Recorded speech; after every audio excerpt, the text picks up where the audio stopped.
हम खतियौनी लेकर के गए और इसी नंबर पर पैमाइश कर रहे थे। हमने रोका कि हमारा नंबर ही आराजी है, आप इस पर पट्टा कभी नहीं हुआ है, न नापी हुई है।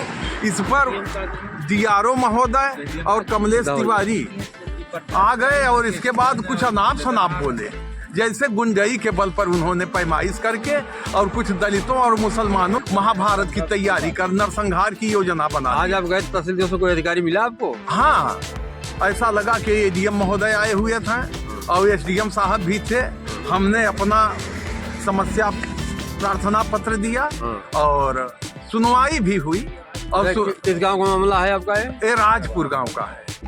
अथवा बांध का जो है बोर की जमीन है? नहीं, डूब के नाम पर वो हमारी भूमधरी जमीन का पट्टा किया है। भूमधरी है? वो भूमधरी है, उसका पट्टा कभी हुआ ही नहीं है। कब से डैम बना है, कब से क्या हुआ है, और वो जिलाधिकारी द्वारा सीमांकन कराया गया है। जिलाधिकारी महोदय मौके पर जा करके 2001 में सिंचाई विभाग और काश्तकारों का सीमांकन करा चुके हैं।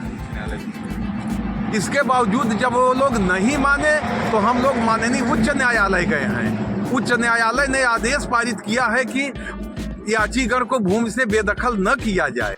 नमस्कार, न्यूज लाइट चैनल में आपका स्वागत है। मैं हूं राकेश त्रिपाठी। आपको ले चल रहा हूं बड़ी खबर की ओर। विभागीय त्रुटि और सिरसी बांध प्रखंड के अधिकारियों के अनदेखी के कारण अधवा बांध के विस्थापितों और पट्टेदारों में कभी भी संघर्ष हो सकता है।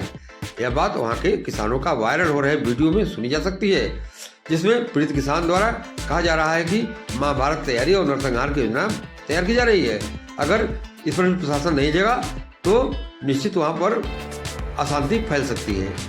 दरअसल बात कर रहा हूं मिर्जापुर जनपद के लालगंज तहसील अंतर्गत अधवा बांध के निर्माण के दौरान सन 1972 में गजट की गई राजपुर गांव के किसानों की 135 बीघा जमीन का मुआवजा न मिलने का मामला ग्रामीणों ने ADM नमामगंज देवेंद्र प्रताप सिंह और SDM आसाराम वर्मा के समक्ष तहसील संपूर्ण समाधान दिवस लालगंज में उठाया गया। लालगंज तहसील क्षेत्र के राजपुर गांव के किसानों ने संपूर्ण समाधान दिवस पर यह बात उठाया और मुआवजा की मांग की है और कहा कि मुआवजा न मिलने के कारण जमीन पर आवंटित पट्टों को निरस्त करने की मांग किया है। बता दें कि किसानों का यह कहना है कि 1976 में बांध बनने के बाद से यहाँ के ग्रामीण मुआवजे के लिए लगातार संघर्ष कर रहे हैं, लेकिन अब तक उन्हें वहाँ कोई लाभ नहीं मिला। इनका कहना है कि सिंचाई विभाग ने उनकी भूमधरी जमीन पर लगभग 100 लोगों को पट्टे आवंटित कर दिए हैं। बता दें कि जबकि खतौनी में उनकी जमीन के रिकॉर्ड अभी भी मौजूद हैं, लेकिन उन किसानों को उस पर कब्जा नहीं होने दिया जा रहा है और मनमानी जाकर के जिलेदार, पथरौल और सिंचाई विभाग के DRO पैमाइश करा दे रहे हैं, जिससे किसानों में आक्रोश दिन पर दिन बढ़ता जा रहा है। किसानों ने आरोप लगाया कि विभागीय लापरवाही के कारण मुआवजा नहीं मिला और उसकी संपत्ति पर कब्जा कर लिया गया है। किसानों ने यह भी कहा कि यदि मुआवजा नहीं दिया गया जाता तो उनके लिए और जमीन आवंटित की जाए। इस प्रकरण में किसान रामबली मौर्य, कमलाकांत पांडे, प्रभात शंकर, सभा शंकर पांडे, गौरी शंकर, विजय शंकर, सुदामा सहित कई किसानों ने उच्च न्यायालय में याचिका दाखिल की है। प्रयागराज इलाहाबाद उच्च न्यायालय में यह याचिका दाखिल की गई है। उनका कहना है कि प्रशासन से कई बार निवेदन करने के बावजूद कोई ठोस कदम नहीं उठाया गया।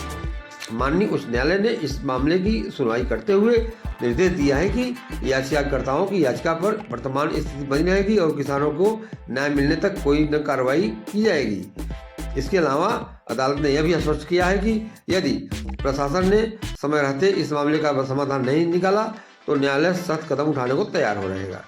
प्रशासन के मामले की जांच का आश्वासन दिया है और उच्च न्यायालय में चल रहे मुकदमे का ध्यान केंद्रित किया गया है।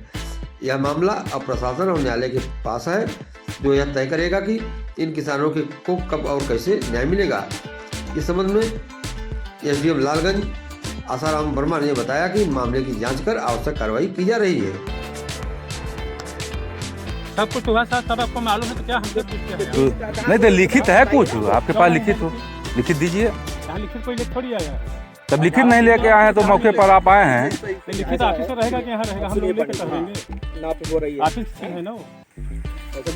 नहीं ऐसा है, देखिए आप सर इसमें आप SDM साहब बुला लीजिए, प्रशासन बुला लीजिए, सारे कागजात आप इकट्ठा कर ले, काश्तकार को सूचना दे दीजिए, इसके बाद नापी कराइए, कोई नहीं रोकेगा। क्योंकि आपके पट्टे में SDM साहब उसमें वो हैं, वो क्या कहते हैं अध्यक्ष हैं, हाँ, ये तो आप DM उनको ले लीजिए ना। तो साथ लेकर अब आप लेखपाल भी ले लीजिए, आप अपने विभाग को ले लीजिए, सारा काम आप करिए, कोई नहीं मना करेगा। एक्सीएन साहब का आदेश ले लीजिए, किसानों को दे दीजिए कि मैं अपनी जमीन को नाप रहा हूँ, हाँ, मैं मान लेके तैयार हूँ, आप नपवा लीजिए। आप लेकिन ऐसा नहीं है कि आप 2 लोग आएंगे और नाप देंगे, नहीं, ऐसा नहीं होगा सर। आप पूरा फोर्स ले आइए, आप एसडीएम साहब से बात कर लीजिए, इसके बाद डीएम साहब से परमिशन ले लीजिए, आप नाप दीजिए। देखिए ये पट्टे का मामला है, जमीन वो गौ जोत गई है जी। विवादित होगा ये न्यायालय में, जब न्यायालय में होगा तो यार वही पीली वाली बरसाती जी। स्वयं आप इंजीनियर हैं, नहीं, और आप तात्पर्य बताएंगे वही। नहीं, आप जान रहे हैं, आप खुद जो है वो हैं, लेकिन हमारे कहने का मतलब यही है हाँ? कि थोड़ा सा आप उसको कोई जाए यहाँ से, पेपर पर आप बोल दिया। पूरी पेपर का कहाँ है बताइए, वो बताइए, जिला का बताइए कहाँ है पेपर, जिलेदार साहब के पास भी आपको कहाँ अनिल बुलाइए, अनिल खटौनी दो। पेपर निकालिए भाई, दिखाओ यार, बताओ लोगों को क्या मैटर है, बताओ तो। अरे बताएं कौन नंबर हो तो बताइए, क्यों से बताइए बताएं कौन नंबर चाहे हो। आप एकदम जचका जाते हैं, देखा तो बड़ा रुक बोला था साहब।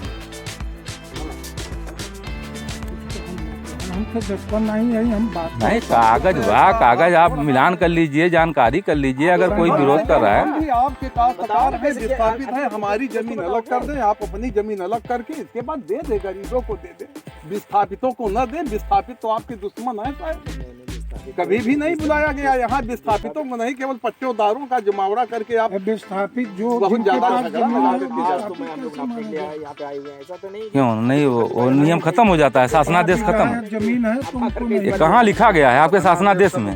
हाँ, उसके पहले कुछ नहीं लिखा। है आपके पास शासनादेश, कम से कम आज ही आए हैं डीआरओ साहब के पास। शासनादेश आज के पढ़ी लो, तू 4 दाई पड़ेगा, 5 बीघा जिसको पास जमीन है उसको जमीन नहीं दी। अनुसूचित जाति को, अनुसूचित जाति अनुसूचित नहीं सबके नहीं नहीं, उसमें देखिए विस्थापित के लिए नहीं लिखा गया, पढ़ लीजिए। के पास वही वाली फिल्म ले आओ हमारी। कहाँ बात टेबल पे, अरे हम क्यों दे भाई, आपका जो शासनादेश होगा लीगल होगा, जो प्रेजेंट में जारी है वो होगा। सिंपल सी बात बताइए, ये जो पट्टे की जमीन है ये अनुदान है या कोई, ये प्रति आप देख रहे हैं ना, ये अगल बगल यहाँ की छोटी हम कोई भी पट्टे की जमीन, हाँ। सरकारी कोई भी जमीन, किसको अमेंडेड की जाती है, जिसके पास जमीन नहीं हो, जिसकी जमीन नहीं, हो, अभी तक तो हम उसी को अमेंडेड दी जाती है ना। जी जी और उसमें प्राथमिकता उनको दी जाएगी जो विस्थापित होंगे, जिनकी जमीन ली गई होगी, जी। यही होता है ना। जी, जी। और जिसके पास ऑलरेडी अगर 20 बीघा 25 बीघा जमीन हो, वो भूमिहीन हुआ कैसे, मुझे बताइए। जी, जी। ये तो सिंपल कॉमन सी चीजें हैं, जी जी है कि नहीं है? जी जी। तो बस वही बात है, तो इसमें तो किस नहीं केवल इसमें नहीं, स्पष्ट है कि आपके पास पूरा प्रमाण है कि किस विस्थापित के पास कितना बची है, आप बता पाएंगे? ये तो तहसील से मंगाया गया है। हाँ, तो कितना ना भाई बची तहसील है? दिखाओ यार, दिखाओ कहाँ रखे हो? कहाँ बा कितना है? आपके साला काम बना हो तो यहाँ बैठ के कोई तो बिना कागज के कैसे चला आया भाई? का सूची भर लेके आए हैं आप? आप पहले कंफर्म यहाँ देखिए सर, इस समय सर, 25 बीघे का कारोबार है। हाँ, केवल यहाँ टाल मटोल यहाँ वाले गलत काम करो तो कोई विवादी यहाँ नहीं है। बुला लीजिए। क्यों नहीं?